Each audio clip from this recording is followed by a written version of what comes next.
So I haven't reviewed a lot of earbuds here in this channel, so it's been maybe 6 months to 8 months since I reviewed my last earbuds. And earbuds are really cool for me because they provide really great value, especially in that $10 to $20 price range. The price that you're paying for, you're getting a lot for your money. An earbuds category with the monks, with the Vidos, those are really great value stuff. And of course, also for some people, they don't like in-ear kind of designs. An open design on the ear works for them better. It's more comfortable in the ear for them.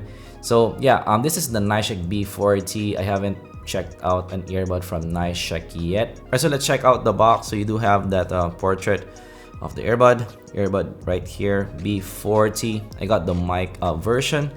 On the other side, you have 20 to 20K frequency range, 1.2 meter in cable and 3.5 millimeter jack, and impedance 32 ohm. So in the box, you do get a nice looking case. So NiceHCK always has this case in their packages. Opening it up, and wow, okay. So you do get an all black kind of design, and I was actually surprised with the overall look. But let's take a look at that in a few. Let's take a look at what you get in the box first. You do get a lot of foam covers, which is nice that you have, of course, the fully covered one. And you do also get that donut kind of cover, which is nice. Other earphones, like maybe the Monks, doesn't have this kind of package, and you do get several colors inside. So nicely packaged overall for $10. So the earbuds themselves are actually pretty nicely built. I was surprised when I held it. It feels pretty substantial. So you do get that organizer, which is nice. The cable, all black, a black mamba kind of cable.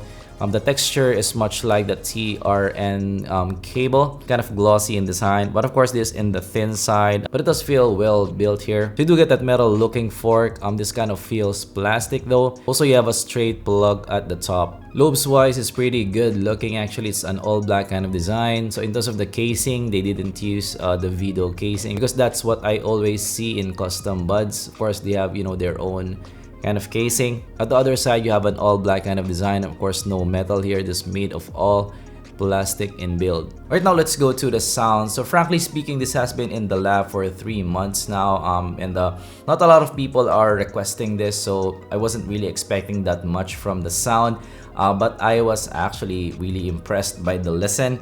So frankly speaking, out of all the buds under $10 that I have, this is my favorite, which is very impressive because of course, Monks, Vidos, Headroom MH16, these are really popular in the community, and this is really surprising that this is my favorite out of all the bunch. Alright, so these are balanced sounding earbuds. It's light U-shape, which is something I prefer over the warmer signature of maybe the Monks or the Vido. And also surprisingly, the mids here are the best in any earbud here under $10. So it's a lively sounding earbud. It's in the dynamic side, so it's an energetic listen. Also has some warmish, smooth presentation overall. Has some smoothness to it, so more dynamic for me than the Monks, also more dynamic than the Vidos. The tonality is also in the natural side, so I do like the tonality here better than the Headroom. So the bass is in the boomy side, but not overly boomy. It has some slight punch also, so not overwhelming bass. So definitely this is less bassy compared to the Vido and compared to the Monks, but definitely substantial bass at that. It doesn't go super deep though, so sub bass is not super good here. So definitely for me, the Vido and the Monks will be more bassy compared to these, but definitely substantial bass because it has some punch as well. So for bass heads, you might want the Monk or the Vido. This fairly balanced in the overall presentation. Mids is surprisingly the best in any earbuds here under $10. This is one of the key strengths of the B40. That's why I super duper like it. Good body, fairly lush in presentation. Has some richness to it also, so like in Side to Side by Ariana Grande. The vocals has good detail and fairly forward in the mix, not that recessed, and also thick in vocal region also, so very nice vocals here, my favorite among this bunch. So it's front and center in the mix. Highs also has some nice extension. It has some air also, so again it gives that a little bit of aggressiveness to the sound, a little bit of liveliness to the sound. Also no sibilance inside. It's fairly fluid in the overall presentation. Also fairly good body, so the cymbals here doesn't sound that thin. However, of course, it's not super duper thick still. It has still some thinness in some tracks. So definitely yes, you know, this is a $10 pair. So highs is more of the weakness here with the B40. Stage is above average, not the biggest, but fairly good. And also separation is just average for me with that kind of smoothish presentation, that kind of warmish presentation. Separation is just okay for me. Detail wise is also very impressive for me. This is the best under $10. It doesn't have some micro detail, but definitely has into some detail retrieval. This is the best that I've heard out of all this bunch. Right, versus the Vito. So the Vito is a bit warmer and the mids are more recessed, and the Vito, the vocal region is definitely more recessed in the Vito, less detailed also in the Vito, especially in the vocal region. So side by side, the Vito sounds a bit more hollow in comparison to the B40. So I like the B40 more. Compared to the Monks is warmer again. Still less detailed, more relaxed in presentation, and also thinner sounding. So I do like the B40 more again. Mids are better definitely compared to the Monks. Compared to the Headroom MH16, so the MH16 is a bit closer now to the B40, but I do like the signature of the B40 better than the MH16.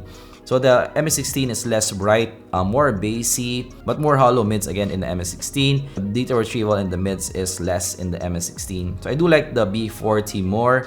B40 has a better signature for me overall. Cons and nitpicks. So definitely one of my nitpicks is the lack of a bass extension. So if you're into, you know, bass and thumping bass at that, you will find this lacking. Also, as I mentioned, the highs can be a bit thin on top. So on some tracks, you might find this a bit lacking in that regard. Also, of course, detail retrieval could be better. But of course, you know, for $8, these are already for me the best detail in all this bunch. Right, verdict. So NiceHCK B40, this is a surprise again for me. I'm having a ton of surprises here in the lab. Chi-Fi is really surprising me with their products. They keep on improving and having great value at that. You know, for $8 for something like this is really, really great value. You know, that cable, of course, the best in this lot, better than the MH16, you know, better than the Monk and the Vito. Nice looking cable. Kind of like feels like a modded cable for me, you know, with that kind of mic. And of course, that mobile kind of design. Of course, you have an all black kind of design, and you have, you know, a lot of foams that you can choose, a donut kind of foam, and you do have also a case. So nice value, you know, for just $8. You have a lot in the kit. And of course, that sound, very impressive mids, something that I really like. Nice signature also. So this is definitely a big yes for me. So under $10, this is our $10 king. Again, from NiceHCK, really surprising. So yes, for $10, if you're looking for an earbud and you prefer kind of a balanced signature overall, this is something that you should pick up and consider. I would recommend it for $8 for a collector.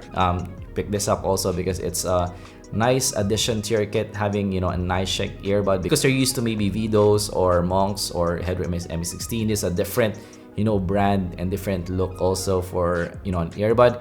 So this is also an interesting addition to your kit. Right, so that is my review of the B40. I should have checked this out earlier. This has been in the lab for 3 months because there's not a lot of people requesting for these, so I didn't really look at them. But luckily, I did look at them in this review and it didn't disappoint. So of course, if you learned something, leave a like and subscribe for more content like this in the future. And I'm gonna see you guys in the next video. Bye.